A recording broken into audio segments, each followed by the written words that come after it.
1943, a mother in Greenwood, Mississippi, stayed up until midnight frying chicken. She was not making dinner. She was packing a newspaper-lined shoebox because Jim Crow laws refused to feed her children on the northbound train.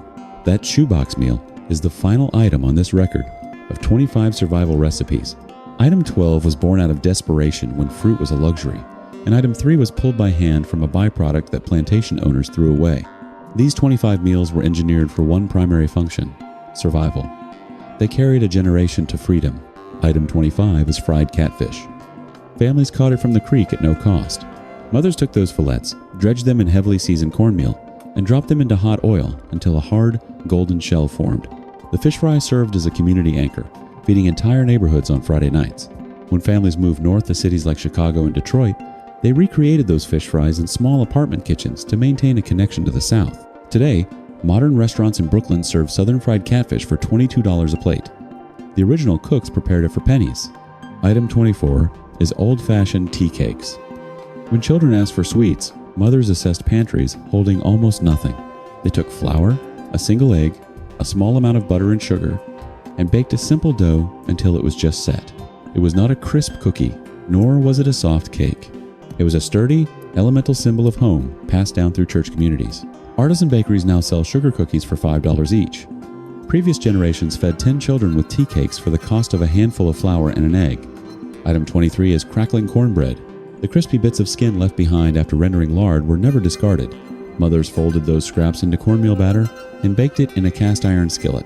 It was a protein-rich bread created entirely from literal waste. The sound of that crackling bread breaking at a crowded table meant nobody was going to sleep hungry. Today, gastropubs serve pork belly as a $16 appetizer. Working families transformed the exact same cut into daily sustenance for pennies. Item 22 is liver and onions. Between the 1940s and 1970s, organ meats provided the most affordable protein available to working-class black families. Cooks soaked the liver in buttermilk to extract the metallic taste, dredged it in flour, and pan-fried it. Onions were cooked down in the drippings until sweet and soft. It was a highly nutritious, iron-dense poverty food. Now, the nose-to-tail dining movement rediscovers it and sells it for $30 a plate. The original creators simply called it supper. Item 21 is peanut butter bread. When the Great Depression hit, and later when World War II rationing strictly limited butter and eggs, families needed a substitute to survive. Mothers used a single bowl, mixing flour with peanut butter for fat and protein, and baked a soft loaf. There were no eggs and no butter, just whatever the pantry held. It became a staple of school lunches, completely replacing expensive fats. This was arithmetic. This was survival taught by women who never had the capital to waste a single crumb. Item 20 is rice pudding. Rice carries a profound history, cultivated by kidnapped West Africans whose agricultural knowledge built an entire industry. In cramped northern apartments, Sunday's leftover rice became Monday's pudding. Cooks combined the cold rice with milk, a small amount of sugar, and raisins, then baked it until set. It was prepared on snowy days, on sick days, and on days when the pantry was terrifyingly thin. It transformed leftovers into comfort, ensuring nothing was ever wasted. Item 19 is blackberry dumplings. Families lacked money for refined sugar, but the ditches were full of free fruit. Children picked wild blackberries in the summer heat until their fingers stained dark purple. Mothers simmered those wild berries into a dark syrup and dropped simple dough on top to steam. Today, farm-to-table restaurants serve foraged berry cobbler for $14. Decades ago, women picked them from the dirt and produced survival sweetness for free. The processed food industry directly benefited from the erasure of these traditional methods. Between the 1950s and the 1970s, corporations spent millions of dollars convincing American women that cooking from scratch was a sign of lower status. They sold the illusion of convenience. They marketed the frozen dinner revolution directly to mothers working long hours in northern factories, replacing slow-cooked pots of greens with frozen, segmented aluminum trays. Box cake mixes flooded grocery store aisles, systematically eliminating complex, labor-intensive celebrations of survival like the traditional burnt sugar cake. The food industry deliberately erased culinary heritage to maximize corporate profit. The destruction was also driven by societal pressure. When millions of black families arrived in northern cities during the Great Migration, they faced relentless cultural pressure to assimilate. The heavy, slow-cooked meals of the rural South were suddenly stigmatized by established urbanites as backward, unrefined country food. To survive in the industrial North and be taken seriously in cities like Chicago and New York, many felt forced to reject their own heritage. The hours-long simmering traditions had no physical space in a cramped Harlem kitchenette, and no cultural space in a society pushing modern convenience. The erasure of these recipes was quiet, efficient, and highly successful. Corporations stripped the history out of the kitchen, marginalized the women who carried it, and sold it back to the public in tin cans. Item 18 is smothered pork chops. Cooks took cheap, tough cuts of pork, seasoned them, seared them, and let them slow smother in an onion gravy inside a covered skillet. This was a signature black Southern technique dependent on pure patience. The smell of those chops cooking all afternoon signaled that a significant meal was being prepared. It produced fall-apart tender meat, designed for elders who could no longer chew tough food, requiring minimal effort to eat. Item 17 is Delta-style hot tamales. In the early 20th century, African Americans and Mexican migrant workers labored side by side in the brutal heat of the Mississippi Delta cotton fields. That cultural exchange produced a uniquely black Southern version of the tamale. Cooks used cornmeal instead of masa, stuffed it with spiced ground beef rather than pork, and simmered it in a spiced brine. When families migrated from Memphis to Chicago, they carried the recipe with them. They were sold from roadside stands for pennies, while artisan food markets now charge $6 each. Item 16 is candied sweet potatoes. West Africans originally grew yams as a sacred crop. When enslaved people lost access to true yams, they found sweet potatoes and grew them in the tiny plots their enslavers allotted to them. They sliced them thick, layered them with sugar and spices, and baked them low and slow until the syrup caramelized into a sticky gold. It became the holiday centerpiece, the golden, sticky dish that defined family gatherings. Item 15 is red beans and rice. Monday was historically wash day.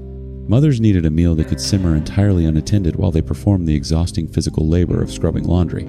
They took red kidney beans, aromatics, and a leftover ham bone, letting the pot boil all day.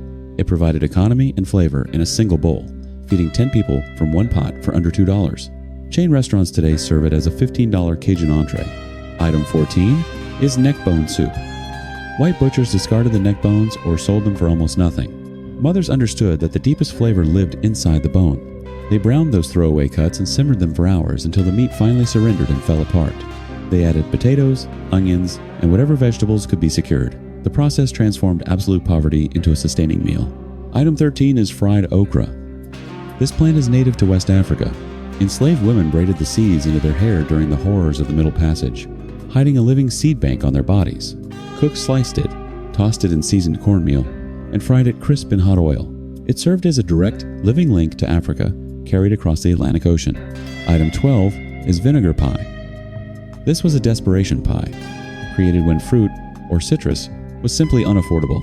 Women whisked eggs, sugar, brown sugar, butter, and apple cider vinegar, then poured the mixture into a blind-baked crust.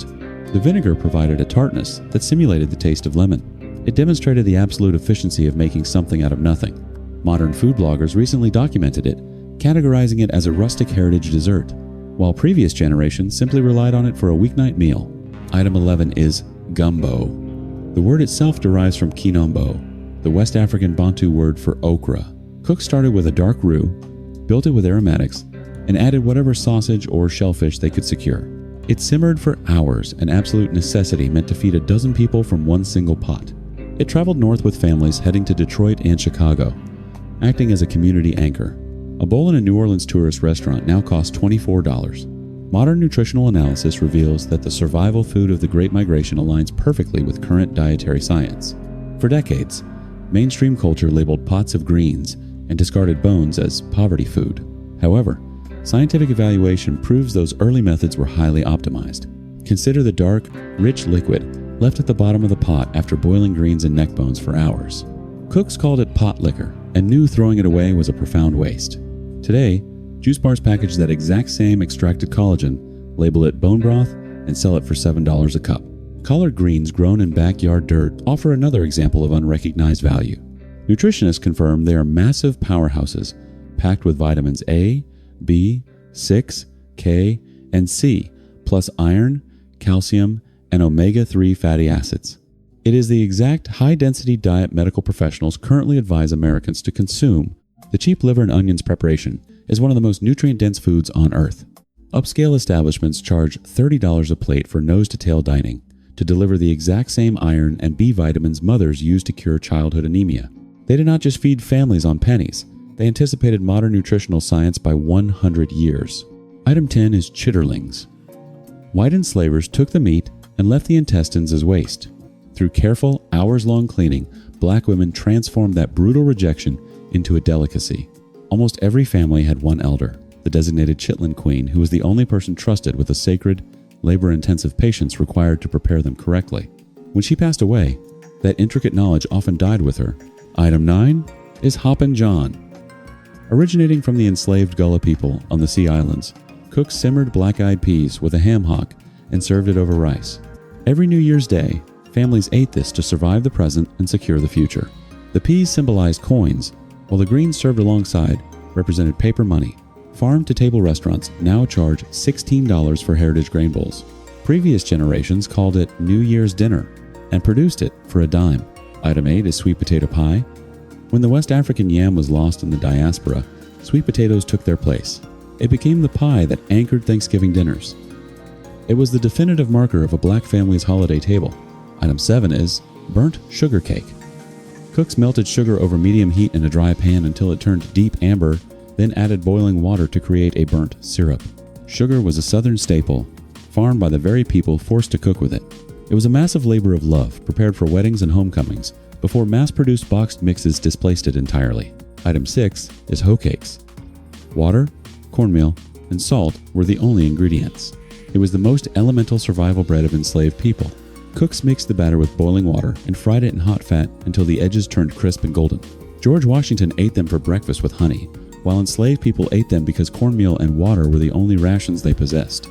Item 5 is ham hocks and lima beans. A smoked ham hock was the discarded joint between the foot and the leg, completely ignored by the wealthy. But one single hock could infuse an entire pot of cheap, dried beans with extraordinary depth. It was pure culinary alchemy, transforming rejected parts into high-protein sustenance. Item 4 is smothered oxtails. Oxtails were considered a throwaway cut, sold by butchers for $1 or $2 a pound. Black cooks understood the massive value hidden in the bone, fat, and collagen. They seared them brown, then braised them low and slow for 4 hours until the meat collapsed off the bone into a rich brown gravy. The scent of oxtails braising, all Sunday, was the physical indicator of deliberate care. Today, grocery stores charge $12 a pound, and upscale restaurants sell braised oxtail for $35 a plate. The culinary industry appropriated the food and exponentially raised the price. Item 3 is molasses pull candy. Molasses was a sticky byproduct of sugar refining given to enslaved people strictly because plantation owners viewed it as waste. Cooks boiled it to a hard crack stage, then pulled it by hand until it was light and glossy. There was no written recipe and no candy thermometer. Grandmothers taught grandsons to physically feel the candy until they knew in their bones it was ready. It was left in the pews of black churches for children long before commercial candy aisles existed. Item 2 is collard greens with pot liquor and cornbread. This remains the beating heart of soul food. Cooks simmered the clean greens for hours with a smoked pigtail or ham hock until they became silky and tender. Then they used cornbread to sop up the dark, rich broth. For generations of children, cornbread and pot liquor served as their very first solid food. It was the first taste of a harsh environment, softened by the women who refused to let them starve. Item 1 is the shoebox lunch. Strip away every modern assumption about a travel meal, and you arrive at a profound act of defiance in American culinary history. Mothers and grandmothers stayed awake in the quiet, dark hours of the night, frying chicken, wrapping it carefully, and packing it alongside homemade biscuits, hard-boiled eggs, and thick slices of pound cake. They placed this food into a simple cardboard shoebox, meticulously lining the bottom with wax paper or saved newspaper. They did not prepare this for leisure. They did this because a suffocating system of Jim Crow laws dictated that black travelers could not eat at restaurants, could not use public rest stops, and were strictly forbidden from sitting in the dining cars of the very trains transporting them. The Green Book existed between 1936 and 1966 to list safe establishments, but the economic reality was that most migrating families simply could not afford them. So, mothers packed complete meals, engineered to survive for a day or more of transit without any refrigeration. Fried chicken provided the perfect solution because it held up perfectly without spoiling and maintained its quality at room temperature. When they packed those shoeboxes, they were leaving behind sharecropping fields where families worked land they would never own, earning a fraction of the crop proceeds. They were trading wood-burning stoves, garden plots, and smokehouses for severely overcrowded northern apartments equipped with a single gas burner. The only physical items that traveled with them were their heavy cast iron skillets and the internal knowledge of how to survive. That cardboard box was an intricate system engineered directly against legislation, specifically designed to starve black travelers into submission. Over 6 million people boarded northbound trains between 1910 and 1970, fleeing the only land they knew. For many children, that cold fried chicken eaten from a lap in a segregated train car was the very last meal their mother would ever cook for them before they arrived in an entirely new urban reality. It was the definitive physical embodiment of the Great Migration itself. Today, fast casual restaurants sell Nashville hot fried chicken as a $15 culinary trend. Previous generations ate it on a rattling train headed to Chicago or Detroit because the infrastructure of America refused to feed them. These 25 preparations were never just about stretching a nickel or surviving poverty. They were the physical manifestation of human dignity. When an economy spends centuries allocating discarded intestines, throwaway neck bones, and the bitter ends of the harvest, turning those scraps into sustenance is a quiet, devastating rebellion. Cooks stirred pots of greens and scraped the bottoms of cast iron skillets to maintain their humanity when external forces actively sought to break it. They preserved a highly complex heritage without writing down a single recipe, passing down the exact tension of pulled molasses candy and the precise sound of crackling bread across decades. This knowledge base is eroding, replaced by processed boxes and commercial drive-through windows. The preservation of this record requires active physical practice. Cooking a tough cut of meat low and slow, preparing the greens, and sitting at a kitchen table keeps the physical lineage intact. This history survives only when it is actively replicated.